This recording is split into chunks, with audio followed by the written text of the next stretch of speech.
Hey guys, it's Numa, and today I'm going to be going over the New Year's collab, or New Year's event, whatever. For this event, it's kind of outdated, and the majority of the characters don't have all that many uses, but I'm going to go over all of them anyways. This will be a really quick video though, so let's just get into it. Starting with the 9 stars and the start of the show, New Year's Riche. For Awakening, she has 3 7Cs and has 3 skill charges, but we'll get back to that later. For Super Awakenings, you can either put the Devil Killer on it to get a 10 times multiplier on Devils, or a Machine Killer to get a 10 times multiplier on Machine types, if you include Latent Awakenings, and she's able to do that because she's a Balance type.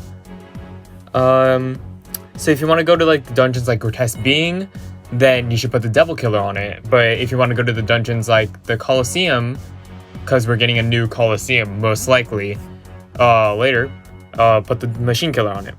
For her skill, she has a 3-turn damage and attribute absorption nullifying skill, which takes 33 turns to charge. But with her 3 skill charges, if you're able to activate it every turn, you can change that powerful skill into 9 turns minimum. Her leader skill is a multi-attribute leader skill, which we all know isn't great, and she's limited to Devil and Balance types, but with the many additions of the DVP skills, Riche has become more than viable. Although the Shelling Forward card hasn't come out in NA, that can be a major addition to her team by just putting it on Riche, and then she can build it up with her 3 skill charges. And she can fit characters such as Akine to her parties to add a DVP skill again. Her leader skill can boost HP by 2, make a 25% damage shield, and throw out a huge 19 times multiplier. These stats are pretty great. Here's the template party. The first is a standard multi-attribute party, the second is a Kuro Yuli Loop party, and the third is a leader change party. We're going to be using Baru as the leader friend to cover recovery. Weapon evolution, its awakenings aren't too amazing as it's only really useful for bindless characters, but it can increase control time and it has that 3-turn damage and attribute absorption skill.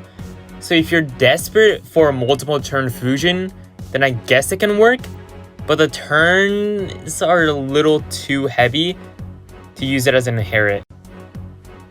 Next is Kami Musubi, and for this gacha, I'm really going to be only looking at the post evolutions because the post evolution is just a better version of the pre-evolution every single time. So for Kami Musubi, her awakenings are extremely lacking, and her skill is similar to Air's, so it's not bad, and her leader skill is like Yogg-Sothoth, so it's not bad either, but none of those abilities really make her a necessity to have to any degree. If you want to use those abilities, then you should use them with the characters that are made for that role. Next is Artemis. She is a pretty good DPS character if you can activate the 2 prongs, and she does have some support abilities, like having that fusion and being able to clear unmatchables. But when she got that buff from last time, I would have preferred she got a 2-turn fusion instead, because that would have actually made her much more viable. The leader skill is pretty good, boosting HP and recovery and having a decent damage multiplier. So she's not bad as a sub or a leader, but she doesn't really excel in either position. And she does have many replacements, so she's not a necessity to have either. Next is Kanna. Being honest, Kanna is pretty useless. She's a lacking DPS character and her skill isn't great, and her leader skill has like practically no uses. So she's really just trading material. Yeah. Next is Tsukiyomi. She is a support character that can also act as a DPS character that's centered around light parties. She has super high stats actually and covers control time and awaken binds, but the thing is, there's already a character in the game that excels in that position. That character is Diao Shan. So if you don't have Diao Shan, she may be nice to have, as she's technically better as a DPS character, and she has like super high HP stats and attack stats. But if you do have Diao Shan, there's not too many parties that will use Tsukiyomi over Diao Shan. Now for the 7 stars, we have Yamato Takeru. This character is this character is a more multiplayer-centered character, and she would be decent as a Dragon Killer role if she didn't have that Dragon Killer in the Super Awakenings, and it had it in the Awakenings instead, because in multiplayer, you can't use Super Awakenings. So because of that, she doesn't have all that many uses. Next is Horus. For Horus, he's not that bad. He has 4 skill boosts if you include Super Awakenings, and 5 Fire Orb enhances. So he's not bad for ranking dungeons, but he is a 7-star, so his appearance rate is pretty low for this gacha. Next, we got Bao, and I just realized I pronounced that name way off in the Reach A template party one, but it doesn't matter. This character is an orb change character, so you can buy her, but is she really worth the price? Let's see.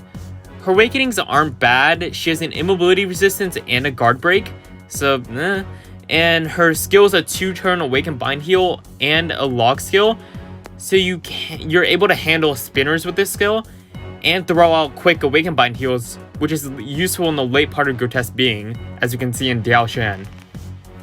Her leader skill isn't too great, but you can pair it up with Reach A in a 7-6 leader swap party, because she can boost overall recovery to pretty high actually.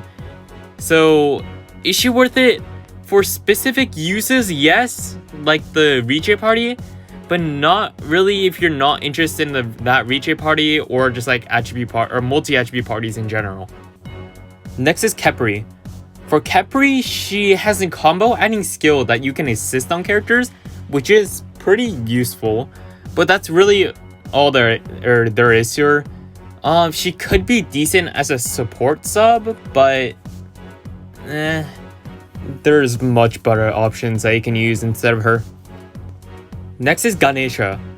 This character's main thing is his leader skill, which makes him a top class character for coin farming, but it's much different from experience farming, and it's a lot less useful because one, coins don't have like all that many uses to have or in this game, and also coins have a limit to how much you can get, while experience is not, because you can infinite level up. There's also other characters that can assist you in that task, so there's not too much of a purpose to specifically try to go for Ganesha. I mean, if you do get him though, lucky. Next is Leylon. Her awakenings are very similar to Horus, but she's much more common because she's a 6-star, and you can interchange with fire and light attribute by involving her. So this is the only character that like actually matters, or its evolution actually matters, because if you want a fire attribute version of her, you can just use pre-evolution, and if you want to use light attribute, then you can just use a light attribute. Post-evolution, because they have the same stats except they're just different color. Next is Amino Uzume.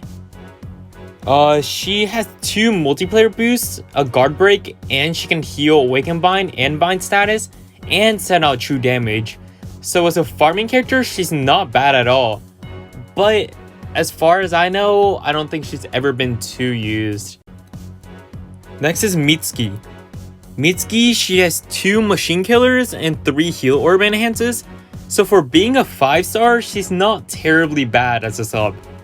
But she has so many replacements as a support character, and as a farming character, there's much better machine killer people out there, so I don't know if there's that many uses for her. Next, we got Hattori Hanzo. He's not a bad farming character for being a 5-star, because he has the 2 dragon killers and a really short skill, and he has a DVP. Well, next we got Spica. She's not a bad farming sub too, with 6 orb enhances and having a column conversion skill with a skill haste.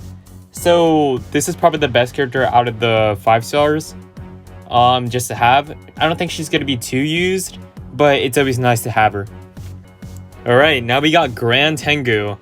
If you farm or play ranking dungeons, you already know the strength of this Tengu. He has 4 skill boosts, a gemma resistance, 2 killers, which doesn't really matter actually, because his DPS stat is super low, and he has a super short skill. I wouldn't be surprised if people rolled this gacha just to try to get Grand Tengu, because that's how powerful he is.